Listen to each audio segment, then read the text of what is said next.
एक गांव में रामू नाम का एक व्यक्ति अपनी पत्नी के साथ रहता था। वह जिस गांव में रहता था उस गांव का सबसे गरीब व्यक्ति वही था।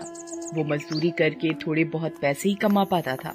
उसके पास रहने को ढंग का घर भी नहीं था, खाने को 2 समय का खाना नहीं था और ना ही अच्छे अच्छे कपड़े थे। गांव वाले रामू और उसकी पत्नी की जरा भी इज्जत नहीं किया करते थे। जिस कुएं से बाकी गांव वाले पानी लेते थे, अगर उस कुएं से पानी लेने रामू या उसकी पत्नी चली जाती थी तो सभी उन्हें भगा दिया करते थे। एक दिन रामू की पत्नी बहुत उदास होकर रामू से बोली, हमारी क्या गलती है जो गांव वाले हमारे साथ ऐसा बर्ताव करते हैं? हमने तो कभी किसी का बुरा नहीं किया। अरे तुम चिंता क्यों करती हो? मैं हूं ना।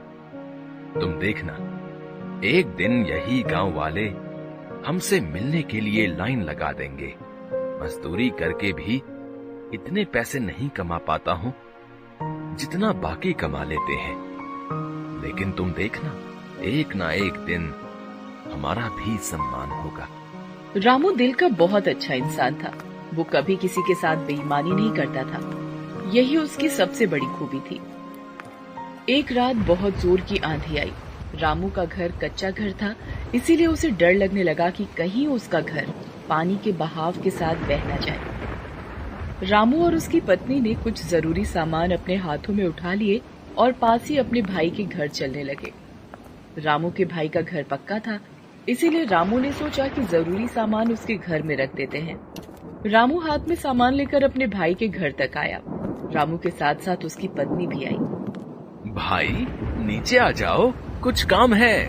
रामू का भाई नीचे आया और बोला, हाँ क्या हुआ? इतनी बारिश में यहाँ क्यों आए हो? भाई तुम्हें मेरे घर का हाल तो पता ही है। सारा सामान पानी के साथ बह ना जाए, इसलिए मैं कुछ अपना जरूरी सामान तुम्हारे घर में रखना चाहता हूँ। क्या तुम्हारा सामान मेरे घर पर? नहीं नहीं, मेरी पत्नी मुझे बहुत डांटेगी। मैं नहीं रख सकता तुम्हारा सामान। तुम जाओ, अपने घर में ही रहो। रामू का भाई गुस्से में अपने घर के अंदर चला गया। रामू और उसकी पत्नी दुखी होकर वापस अपने घर आ गए। बारिश बहुत जोर से हो रही थी, इसीलिए रामू और उसकी पत्नी अपना सामान और घर की रखवाली करने के लिए पूरी रात जागते रहे। सुबह हुई। अब तक बारिश बंद हो चुकी थी। अब ऐसी बरसात की स्थिति में रामू को एक भी काम नहीं मिल पा रहा था। कुछ महीने इसी तरह गुजर गए। एक बार रामू से गांव में शहर के कुछ अमीर व्यक्तियों ने मिलकर 1 सप्ताह मेला लगवाया। सभी अमीर व्यापारी अपनी अपनी मोटर गाड़ियों में गांव का मेला देखने आए। एक व्यापारी अपनी गाड़ी से गांव तक आ गया।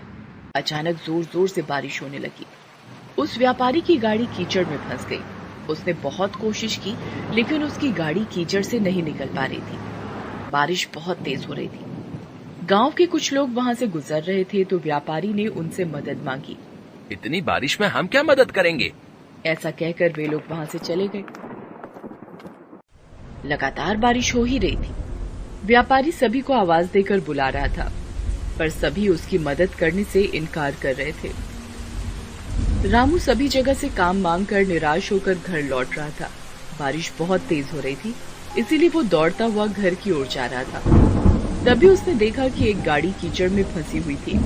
उसे मुसीबत में देखकर रामू गाड़ी के पास आया और वो कीचड़ से गाड़ी निकालने में मदद करने लगा।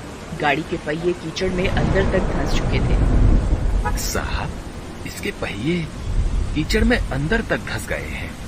मैं पास से सारी कीचड़ हटाता हूँ, आप गाड़ी निकालने की कोशिश करें। थोड़ी मशक्कत करने के बाद गाड़ी के पहिए कीचड़ से निकल गए। गाड़ी थोड़ी आगे तक गई। रामू उसे देख रहा था।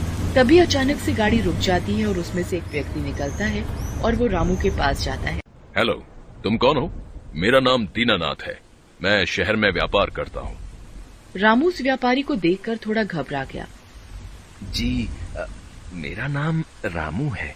मैं कई सालों से इसी गांव में रह रहा हूँ। अच्छा, वैसे तुम बहुत अच्छे इंसान हो। पिछले आधे घंटे से मैं यहीं फंसा हुआ था। किसी ने मेरी मदद नहीं की, सिर्फ तुमने मेरी मदद की, तब जाकर मेरी गाड़ी इस कीचड़ से निकल पाई है। मैं यहाँ मेला देखने आया था। जी, कोई बात नहीं, दूसरों की मदद करना तो हमारा फर्ज है। अब बारिश रुक चुकी थी। रामू वहां से जाने लगा। रुको रामू, मुझे अपने घर नहीं ले जाओगे क्या? नहीं साहब, मुझ जैसे गरीब के घर जाकर आप क्या करोगे? मेरे घर में चारों ओर पानी ही पानी भरा है। आप मेला देखने जाइए, मैं घर जाता हूं। अब तो मैं एक बार तुम्हारे घर चलकर ही रहूंगा। जी, अब आप इतना कह रहे हैं तो चलिए। रामू दीनानाथ को अपने घर लेकर आ जाता है। रामू की पत्नी पानी से बचकर एक और चारपाई पर बैठी थी। देखो, साहब आए हैं हमारे घर, जाओ कुछ खाने को लेकर आओ। दीनानाथ रामू का घर देखकर बहुत उदास हो गया। तुम क्या काम करते हो? साहब, क्या बताऊं, मैं तो कब से काम की तलाश में हूं, कोई काम ही नहीं देता। बस इधर उधर से घूमकर कुछ मजदूरी का काम कर लेता हूं। बारिश की वजह से अब वो भी बंद है। तब तक रामू की पत्नी एक प्लेट में एक गुड़ का ढेला लेकर आई और बोली, साहब, हमारे घर में अभी यही बचा है, कृपया इसे ही खा लें। हाँ हाँ, क्यों नहीं। रामू, तुम्हें कोई काम नहीं मिल रहा है, अगर तुम चाहो तो मैं तुम्हें काम दे सकता हूँ। साहब, क्या सच में आप मुझे काम देंगे? शहर में मेरे पास बहुत से काम होते हैं। सोच रहा था कि किसी ऐसे व्यक्ति को अपने साथ रख लूं जो मेहनती और ईमानदार हो। तुम्हें देखकर मुझे ऐसा लगता है कि तुम में ये दोनों गुण हैं। साहब, कैसे काम करना होगा? कहाँ काम करना होगा? आप ये सब मुझे बता दीजिए, मैं आपके साथ काम करने के लिए तैयार हूँ। कोई जरूरत नहीं है इस घर में रहने की, और मैं तुम्हें कुछ दिनों बाद लेने आऊंगा।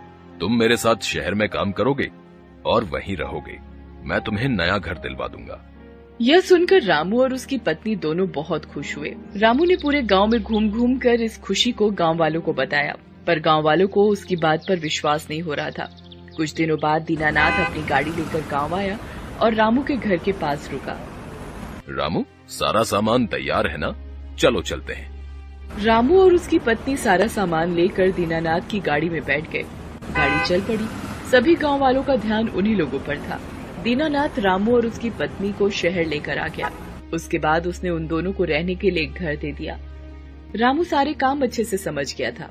अब वो दीनानाथ के साथ काम करने लगा। रामू का घर बहुत ही सुंदर था और रामू अब पैसे भी अच्छे खासे कमा लेता था। धीरे धीरे करके सभी गांव वाले रामू और उसकी पत्नी से मिलने और उनके घर को देखने के लिए शहर आने लगे। जिस भाई ने रामू के सामान को रखने से मना कर दिया था, अब वो रामू को भाई भाई कहता नहीं थकता था। रामू ने आखिर में अपनी ईमानदारी से वो सब कुछ पा लिया जो उसे अब तक नहीं मिला था।